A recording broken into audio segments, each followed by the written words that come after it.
ప్రేక్షకులకి ఆ లలితాంబిక అమ్మవారి యొక్క అనుగ్రహం పరిపూర్ణంగా కలగాలని మనస్ఫూర్తిగా కోరుకుంటూ, ఈ యొక్క ఆగస్టు మాసంలో ద్వాదశ లగ్నాల వారికి, ద్వాదశ రాసుల వారికి, లగ్నం తెలియని వారి రాశి నుంచి చూసుకోండి ఏ విధంగా ఉండబోతుంది, గ్రహస్థితి ఏ విధంగా ఉంది అని చెప్పి చూసుకున్నట్లయితే మనకి వృషభ రాశిలో గురువు కుజుడు కలిసి ఉన్నారు. ఆ యొక్క కుజుడు 27వ తేదీ నుంచి మిథునంలోకి మారుతున్నాడు.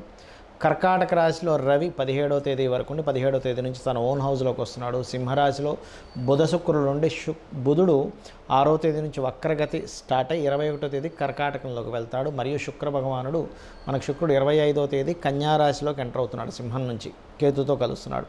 సో సింహంలో కేతు శుక్రులు 25వ తేదీ నుంచి ఉంటారు. మరియు అదేవిధంగా మీనంలో రాహువు, వక్రించినటువంటి శని మనకి కుంభరాశిలో ఉన్నాడు. ఈ యొక్క గ్రహస్థితిని అనుసరించి ద్వాదశ లగ్నాల వారికి ఏ విధంగా ఉంది, ఏ పరిహార మార్గాలు చేసుకోవాలి, ఏ విషయాల పట్ల జాగ్రత్తగా ఉండాలనేటువంటి విషయం మనం ఇప్పుడు తెలుసుకుందాం. కర్కాటక లగ్నము, కర్కాటక రాశి, మీ యొక్క రాశి లగ్నము వారికి గమనించుకున్నట్లయితే కాస్త కుటుంబ సభ్యులలో తండ్రి యొక్క లేదా తండ్రి తరపు వారు, పెద్దవారు లేదా గవర్నమెంట్ వ్యక్తులతో కొంచెం 17వ తేదీ వరకు రవి రాశిలో ఉన్నందుకు కొంత స్ట్రెస్ అనేటువంటిది ఉంటుంది. అలాగే 17వ తేదీ తర్వాత నుంచి మీరు ఫినాన్షియల్గా ఓన్ హౌస్లోకి సన్ వెళ్తున్నాడు కాబట్టి ఫైనాన్షియల్గా మంచి గ్రోత్ ఉండడం, అందులో ముఖ్యంగా ఆరోగ్య సంబంధించిన, మెడికల్ రంగాలకు సంబంధించిన లేదా తండ్రి ద్వారా రకరకాల బిజినెస్ల ద్వారా మెడికల్ రిలేటెడ్ సంబంధించిన, ఆరోగ్యాన్ని ఇచ్చేటువంటి ఏదైనా మార్గం ద్వారా మీకు ధనయోగం అనేటువంటి చూపిస్తుంది. 25వ తేదీ నుంచి 3వ స్థానంలో శుక్రకేతువులు కలుస్తున్నారు కాబట్టి ప్రధానంగా మీరు ఇక్కడ ఎవరైనా స్త్రీలతో కమ్యూనికేట్ చేసేటప్పుడు, అంటే ఒక మాట మాట్లాడుకునేటప్పుడు, ఒక అగ్రిమెంట్ చేసేటప్పుడు ముఖ్యంగా 25వ తేదీ నుంచి ఒక 25 రోజులు కాస్త జాగ్రత్తగా ఉండాలి మీరు. అలాగే మధ్యవర్తిత్వంగా కూడా ఒక ల్యాండ్ డీల్ చేస్తుంటారు, ఒక గృహం డీల్ చేస్తుంటారు, లేదా ఒక వాహనం కొనిపించేటప్పుడు మధ్యవర్తిత్వంగా ఉంటారు. ఇటువంటి విషయాల పట్ల కూడా కాస్త జాగ్రత్తగా ఉండాలి.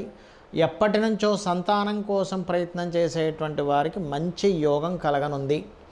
రాజకీయ నాయకులకి చాలా అనుకూలమైనటువంటి స్థితి, రాజకీయాల మూలంగా, మెడికల్ రిలేటెడ్ మూలంగా, ఎందుకంటే లాభస్థానంలో శుక్రుడు, కుజుడు, గురువు ఉన్నారు కాబట్టి ఈ రాజకీయము, ఆరోగ్యము, కొత్తగా ఏదైనా సరే హాస్పిటల్స్ ఎస్టాబ్లిష్ చేసేటువంటి విషయాలు, వీటన్నిటి విషయాల్లోని చాలా చాలా అనుకూలమైనటువంటి స్థితి మీకు గోచరిస్తుంది. అదేవిధంగా సంతాన సంబంధించిన విషయంలో కూడా అనేటువంటి చాలా స్పష్టంగా గోచరిస్తుంది. గతంలో ఏదైనా సరే ఇమ్యూనిటీ తగ్గినటువంటివి, కొంతమందికి చూడండి ఆటో ఇమ్యూనిటీ డిజార్డర్స్ అంటారు, అలా ఎవరికైనా ఆటో ఇమ్యూనిటీ డిజార్డర్స్ ఉంటే కూడా ఇప్పుడు ఉండేటువంటి గ్రహస్థితి ముఖ్యంగా మీకు తోడ్పడుతుంది.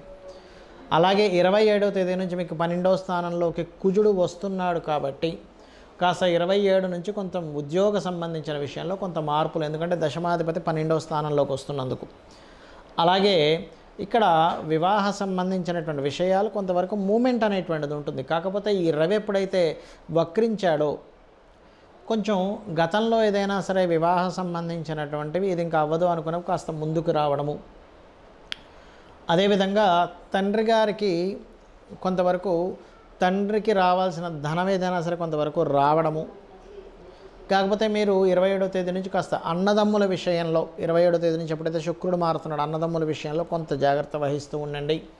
ఇక మీరు చేయవలసినటువంటి దేవతా ఆరాధన ఏమిటి అని చెప్పి చూసుకున్నట్లయితే ముఖ్యంగా మీరు సుబ్రహ్మణ్యేశ్వర స్వామి, దత్తాత్రేయుడి యొక్క స్తోత్ర పఠనము, మీరు ఏదైనా ఒక డీల్ చేసేటప్పుడు లక్ష్మీ గణపతిని తలుచుకోవడము, ఇవి చేయండి, అన్ని విధాలా బాగుంటుంది.